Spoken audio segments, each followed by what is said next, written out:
Hola, muy buenas tardes para todos. Estamos aquí en este nuevo espacio de conexión que tiene que ver con todos los temas de construcción en el entorno de la ingeniería, de la arquitectura, aquí en el ámbito nacional e internacional. Y hoy tenemos un invitado muy especial. Hoy nos acompaña el arquitecto John Rodríguez. Arquitecto, muy buenas tardes. ¿Cómo va todo? Hola David, buenas tardes. Gracias por la invitación. Bueno, John, cuéntame, ¿qué profesión tienes? ¿Qué experiencia has tenido? Para entrar un poco más a detalle en los temas que hoy vamos a tocar, que tiene que ver con la movilidad sostenible. Entonces, todas las personas que estén pendientes para que conozcan un poco más de toda esa terminología, de todos esos conceptos que hacen parte de la movilidad sostenible, que hoy nos implica en las ciudades las diferentes problemáticas que tenemos. Entonces, John, ¿qué profesión tienes? ¿Qué estudios has realizado para que la gente te conozca un poco más? David, gracias. Soy arquitecto de la Universidad del Valle, orgulloso de universidad pública. Tengo maestría en arquitectura y urbanismo y apasionado por la ciudad, por el ordenamiento territorial y por esos entornos que vivimos y caminamos todos los días. Bueno, hablando del ordenamiento territorial, John, ¿qué tan fácil es ordenar un territorio? O sea, ¿si somos capaces nosotros como seres humanos de ponernos de acuerdo? ¿O lo que ha ocurrido en el transcurrir de la evolución de nuestras ciudades y nuestro territorio es que no hemos sido capaces? ¿Qué opinas ahí al respecto? ¿Por qué estamos fallando o lo estamos haciendo bien? David, alguien dijo que uno de los inventos más importantes de la humanidad que ha hecho el hombre es la ciudad. La ciudad en un principio ha sido bien planificada, bien construida, podemos ver ejemplos a lo largo de la historia, pero empezamos a antropizarla. Empezó a llegar el automóvil, empezamos a dar prioridades que no necesitábamos y la ciudad se fue transformando de una manera desordenada. ¿Que la podemos transformar? Pues claro que la podemos transformar. La ciudad es un invento del hombre. Pero dése cuenta que ese invento del hombre y para hacer la dinámica un poco más informal, que la gente pueda participar, entender todo lo que se habla en torno a un ordenamiento territorial, hay muchas personas que no viven el día a día pendiente de eso, ¿sí? Estamos hablando de una población que lo que tiene es unas necesidades de salir a trabajar, de salir a conseguir sus recursos económicos, de querer salir adelante, no está pensando en diferentes tipos de movilidades, diferentes tipos de transporte que pueda ser autosostenible y demás. ¿Cómo hacemos para que esas ciudades logren que todas las comunidades, todo el entorno humano entienda que pues tenemos que poner todo de nuestra parte, ¿no? De acuerdo, de acuerdo. ¿Cómo hacemos para que nos sentemos en pausa? ¿O usted considera que hoy están las ciudades bien? En el tema Te devuelvo de la pregunta. ¿Crees que la ciudad en la que habitas o la que has habitado los últimos años sí. Funciona bien? Pues yo siento que nuestro territorio aquí en el área metropolitana de Bucaramanga, que tenemos unas particularidades de ciudades que han crecido, no estamos en el peor escenario de movilidad, ¿cierto? ¿Por qué? Porque pues uno podría ir un poco a la parte técnica, índices de velocidad, índices de...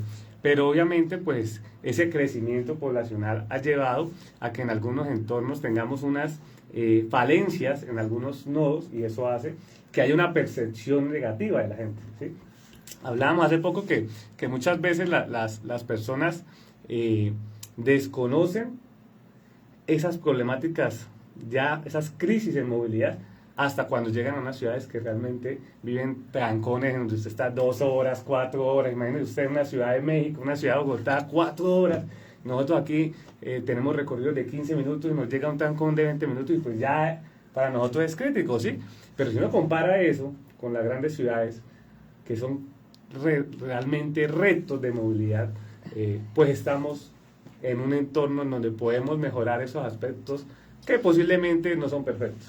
Bueno, pero entonces no me respondiste. ¿Crees que tu ciudad funciona bien? Sí, sí, la respuesta es, no es la mejor. Sí, comparada con otras. Comparada con otras, pero habrán cosas que tenemos que mejorar. ¿Tú de dónde eres, John? Vengo de Cali. De Cali. ¿Y allá cómo es la movilidad, la percepción de la gente? Pues obviamente la ciudad latinoamericana, como la mayoría de las ciudades latinoamericanas capitales, tienen una problemática que es la movilidad. La movilidad en Cali, con cerca de 3 millones de habitantes, es completamente distinta a la que se vive en Bucaramanga con área metropolitana. ¿Cuántos habitantes son? 300.000 habitantes. Sí, 800.000 a 1 millón de habitantes. Del área metropolitana. Sí. Listo. Entonces no vas a comparar la movilidad o esa dinámica de movilidad de una población de área metropolitana con la de Cali, que es de 3 millones de habitantes. Con los sistemas que no han sido planeados cuando las ciudades no se planean a largo plazo, como debería ser, sino a corto plazo. Cali en algún momento fue Bucaramanga. O sea, usted me está de una manera diciendo que las ciudades tienen que tener una planificación de movilidad y que el resultado hoy de las grandes ciudades es que no la tuvieron. Cali sufrió un proceso que ha sufrido Medellín, Bogotá, Buenos Aires, Ciudad de México, y es la prioridad al automóvil. Sí, y esa prioridad ha llevado a que no se conecte. Y la prioridad del automóvil hizo que la ciudad de Cali se transformara completamente. Es decir, en los años 50 Cali sufrió una transformación por querer imitar unos modelos de vida norteamericanos, donde en esa época el automóvil era lo más importante y era el estatus. Entonces tenías carro, entonces tenías un estatus social. Y los latinoamericanos, en general, somos o queremos tener un estatus social. Y la mejor forma, la más fácil, es tener vehículo. ¿Sí? Es el dime en qué andas y te diré quién eres, ¿vale? Entonces, si la prioridad es el automóvil en una ciudad donde tiene otras prioridades diferentes, pues les va a pasar lo que está sucediendo en Cali. Entonces ya los carros no van a caber, las vías no van a dar abasto. Pero mire, yo muy interesante porque la teoría dice en temas de movilidad sostenible que hay una prioridad del ser humano de cómo se debe movilizar y tienen diferentes sistemas de transporte peatonal, vehicular, privado, público y demás. Pero también ese crecimiento ha llevado a que se generen políticas para disminuir, digamos, la congestión vehicular, índices de accidentalidad y demás. Esas políticas que al final hacen parte de esa planeación, ¿han sido acertadas o no han sido acertadas? Por ejemplo, el tema de pico y placa, el tema de compartir el vehículo y esos temas. ¿O qué otras iniciativas usted dice, oiga, estas han funcionado bien, depende? Estamos resumiendo muchas problemáticas, ¿no? Porque no podemos llegar en torno, pero esas iniciativas que ha tenido el Estado, ¿funcionan, no funcionan? ¿Ya terminaron su vida útil, no? A veces eso se convierte en demagogia y se convierte en un discurso político para tratar de resolver la movilidad. Entonces el político te dice, es que hay que restringir o es que hay que aplicar la política o las estrategias de pico y placa, pues realmente no está dando soluciones a corto plazo ni mediano plazo. Creo que la solución al sistema de movilidad tiene que ser más estructural y más cultural. Bueno, todas las personas que nos quieran seguir en este en vivo nos pueden seguir por medio del INGE Civil. Tenemos unas plataformas. La dinámica va a estar en tener invitados a hablar de conceptos técnicos y demás. El INGE Civil en Facebook y en Instagram nos pueden seguir. Bueno, John, hemos visto y entrar en diferentes entornos de ciudades, pues hablar de movilidad es muy, muy complejo también, ¿no? Porque usted lo acaba de decir, muchas veces las políticas nos han llevado a hablar de situaciones que sean bien o mal, pero políticamente correctas, ¿sí? Y llamativas y demás. Pero mire que, para poner un ejemplo, el tema que hubo un auge en el que se creó el sistema de pico y placa, ¿no? Que muchas ciudades ya lo están haciendo. Pero también apareció el tema de que la gente empezó a adquirir otro vehículo en el día que tenía su pico y placa. Hay un problema, ¿sí? digamos, de movilidad. Hay un problema, por ejemplo, te lo coloco así. Hay cualquier cantidad de motos en Bucaramanga como en cualquier otra ciudad. ¿Crees que el pico y placa ayuda a solucionar el problema de movilidad de las motos? Pues yo pensaría ¿Sí o no? que en el tema de las motos, no, yo no estoy tan a favor del pico y placa. ¿Por qué? Porque considero que cuando uno toma unas decisiones tan trascendentales, pues tiene que vincular a la comunidad y tiene que hacer proyecciones y otros tipos de estudios, ¿sí?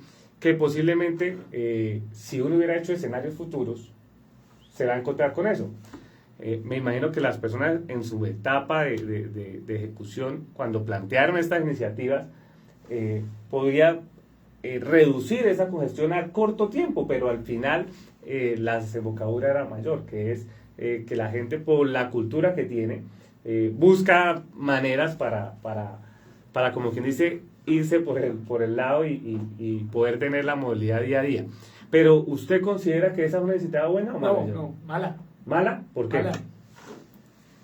¿Por qué cree Porque que es una mala? solución a corto plazo. No hay Ok. no hay una solución realmente estructural y que te vaya a resolver. Por el contrario, muchas de esas soluciones son contraproducentes. El tipo que tiene la capacidad de comprarse un automóvil, y eso es lo que está pasando con los indicadores, digamos que son objetivos, cuando aparecen los pico y placas en las ciudades, hay unas estadísticas que muestran que las ventas de automóviles usados y nuevos pues aumentan. Uh-huh. Ahora sería un desastre para las motos, que la moto se la dan con la cédula. Entonces, si me colocan pico y placa a mi moto, pues yo puedo tener 2 o 3 motos para salir los días que no tengo pico y placa. Entonces son soluciones que no te resuelven el problema de movilidad. Bueno, en Colombia, cuando surgió eso, esa iniciativa funcionó. ¿Por cuánto tiempo? Muy poco tiempo. Hoy en día, ¿sería una opción retirarla o porque pues estamos hablando de tantos temas de movilidad que es muy amplio, o sea, llegar hasta tomar esta decisión, ¿qué pasaría? ¿Qué sería lo primero que pasaría? El día de mañana decimos ya no hay pico y placa. Las personas que tienen 2 carros, ¿qué hacen? Lo venden, se quedan con él, siguen utilizando, va a aumentar, sigue el mismo caos. Sigue el mismo caos. O sea, la política de pico y placa nació bajo el gobierno de Antanas Mocus en una ciudad, pero venía apoyada de unas estrategias pedagógicas, además del pico y placa, era la cultura ciudadana, respetar la cebra, en fin. Pero eso no se siguió. Entonces, se continuó únicamente con la política de pico y placa como una respuesta a la solución de los trancones, pero pues eso fue una solución contraproducente. John, ya hablando un poco aquí en nuestro entorno local, sé que estás radicado en Bucaramanga. ¿Cómo te ha parecido la movilidad de Bucaramanga? Muy buena. Sí. Me ha parecido buena. ¿Qué te llama la atención? Lo mismo que hablamos ahora, o sea, comparas Cali con Bucaramanga. Entonces yo vengo de Cali, el mismo trayecto que puedo hacer de Bucaramanga, de la Universidad Santo Tomás en Florida Blanca hasta 33 Cabecera, ese mismo recorrido en Cali me puede demorar 1 hora y media. Entonces para mí esto es maravilloso. Que falta estructurarlo, pero por ejemplo el sistema de buses me parece terrible. El articulado como tal, el todos sistema. Los buses, cuando yo me subí, pues no podía creerlo, es decir, una ciudad del siglo XXI como Bucaramanga, con unos buses de hace 50 años. Ya. Y los buses de Metrolínea totalmente por la tecnología, por visualmente, ¿qué fue lo que más le llamó la atención de decir, oiga, Bucaramanga merece un mejor sistema de infraestructura o...? Pues por supuesto que lo merece. Digamos que topográficamente se puede dar. Es decir, las vías pueden funcionar y pueden haber carriles exclusivos como los que hay ahora para el bus. Lo que pasa es que no tiene frecuencia, entonces la gente que no tiene que esperar media hora para que pase el bus, pues prefiere coger una moto o un transporte que ustedes le llaman colectivo, en Cali le llamamos pirata, o ilegal, pues porque el sistema no funciona, pero el sistema puede funcionar muy bien. Bueno, vamos a hacer una pausa y volvemos para un siguiente sesión sobre el tema. Entonces, muchas gracias y estaremos ahí en contacto. Este fue un plato.